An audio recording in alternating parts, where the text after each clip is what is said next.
Hello, Stacy Schiff. How do you feel about being on Purdue here today? It has been so thrilling to be on campus. I just kind of want to go back to school now and go to the communications school and do what you all are doing. It's been so fabulous to see what everyone is up to. Yeah, thank you.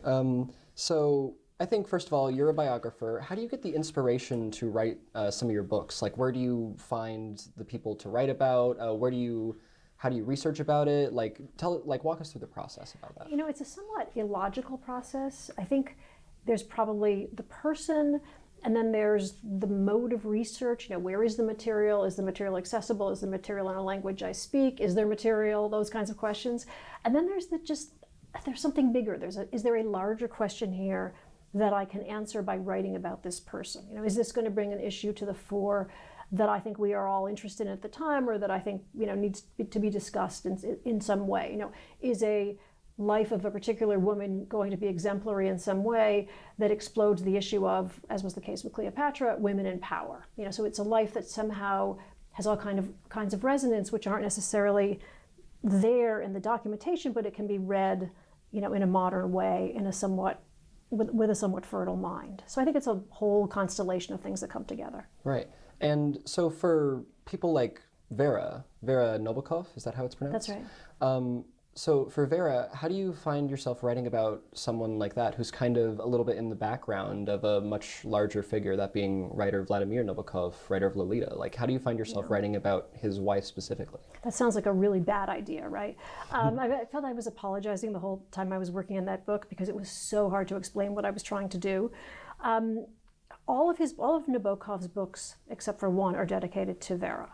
And we knew almost nothing about her. We knew she went to class with him every day when he taught at Cornell, which he did for years prior to Lolita. We know she typed all his manuscripts. We knew she carried a gun in her purse. We knew she was Jewish and he was not. And we knew that the books were dedicated to her. And otherwise, it was a big blank. And yet everyone who had written about him had talked about how essential she was to him and to the literary process. So there just seemed to me to be this glaring absence, essentially. And I dove into it. And the material, to answer your question, was then largely in the basement of the apartment of the son, their only son, of the Nabokovs in Switzerland. So it was an incredibly unwieldy book to research, but the documentation was extraordinary. Excellent. So you kind of mentioned a little bit when you were talking about your creative process with Vera, but is there any sort of creative process when you're going through a book like writing about Sam Adams or about Ben Franklin? Do you have a standard creative process for each book, or does it change with every book that you write?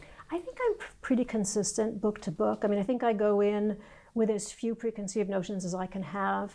I usually go in terrified because I don't know what kind of book actually I mean to write. Usually I have a model of some kind in mind, although I didn't with Cleopatra, for example. I didn't with Samuel Adams' book. I have another book that I'm looking to and I'm thinking this is the kind of book I'm hoping to turn out in the end. But then you spend 2 or 3 or 4 years just researching, essentially, and figuring out what you really think. And at a certain point, the ideas begin to tell you what kind of book it is. The material begins to sort of take some shape either on the page, ideally, or at least in the back of your mind.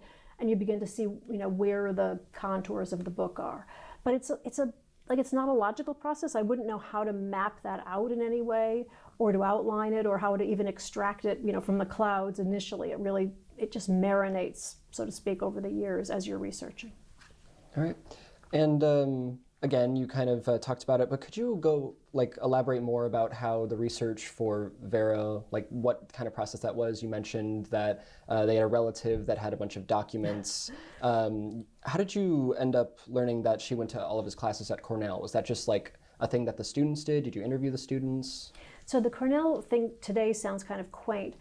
That was sort of a known thing about her, that she accompanied him every day to class. And it was an interesting question because the question was, why did she accompany him every day to class? And that was utterly unclear to everyone.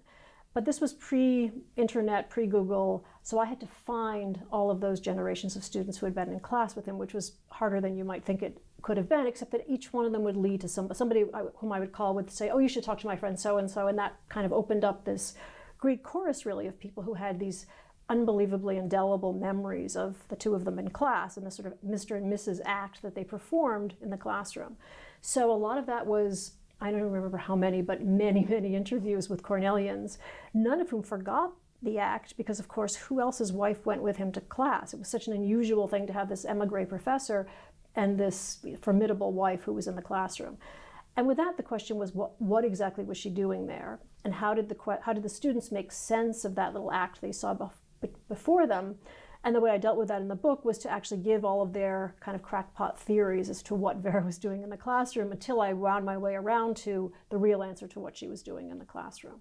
But yes, there were correspondences that had never surfaced. There were correspondences that were still in people's bottom drawers in Paris. There was an entire Russian emigration who was then living in France largely to interview. There were authors and editors who had known the Nabokovs, people in Hollywood. And then the bulk of the archive was the material that was in, as I said, the basement of Dmitry Nabokov in Switzerland. Let's kind of take a bigger scope right here. Why do you write as a biographer? Is that why biography out of every fiction, journalist? Why biography? I think there's something really gratifying about the combination of a very intimate, you're kind of in very close complicity with a subject, and yet you're open to this great sweep of history. So I think there's just something very gratifying about being able to explore an historical moment through the sensibility of one person. And I think from a reader's point of view as well, I find that anyway, very rewarding, that you get this very close-up view, you get this very refined take on what it was like to live through the death of Julius Caesar, the end of World War II, whatever event you might choose, and that seeing it through a life just kaleidoscopically brings it to life in a way that talking about these events from a purely historical perspective might not do. I also just think that you get the voice of your subject on the page, and to me that can be very beguiling, especially obviously if the person writes a very good letter, as did Samuel Adams, as did Vladimir Nabokov. All right. And so do you have sort of a method for picking your subjects, or do your subjects end up finding you? That the old adage of they find you is partly true. There have been subjects whom I've thought of, but I couldn't figure out how to write about them. Cleopatra, for example, was on the table before I did a book on Ben Franklin, and I couldn't figure out how to write about Cleopatra. So she was kind of in the air for me, but I couldn't make my way quite to her. But I think at a certain point you develop an obsession with a person, or you develop an obsession with a moment, and you realize that this person is the way to speak to that moment in some way.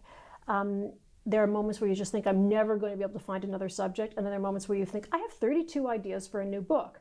And ultimately, one somehow does seem to sort of outrun the others and win the race. All right. And going on top of that, could you tell us who your next subject is, or is that something that you're not allowed to reveal quite yet? The next subject, for the first time ever, is an old subject, returned.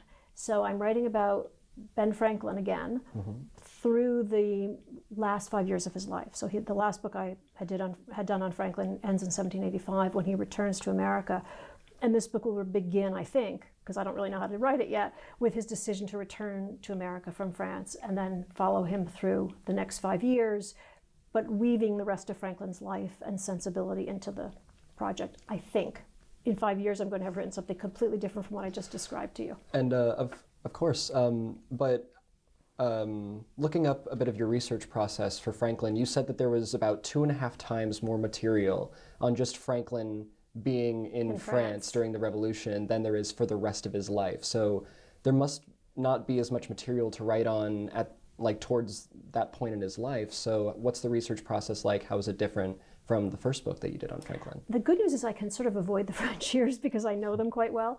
But I've been reading, for example, Franklin in London. He's in London for some 15 years before the Revolution. And this is material I had really never read in its entirety. And it's a very different Franklin. He's a man of so many sides and so many different opinions that, he's just immensely rich as a subject. So yes, there's less material for those last 5 years, especially the last year when he's really largely incapacitated. But there's just a wealth of material that I never did mine with the previous book. So it's really meant to be a kind of integrated life of Franklin, but told through the perspective of this very seasoned, this veteran politician at the height of his fame, at the end of his life. All right. And kind of going off a little bit on Franklin, this will be our last question.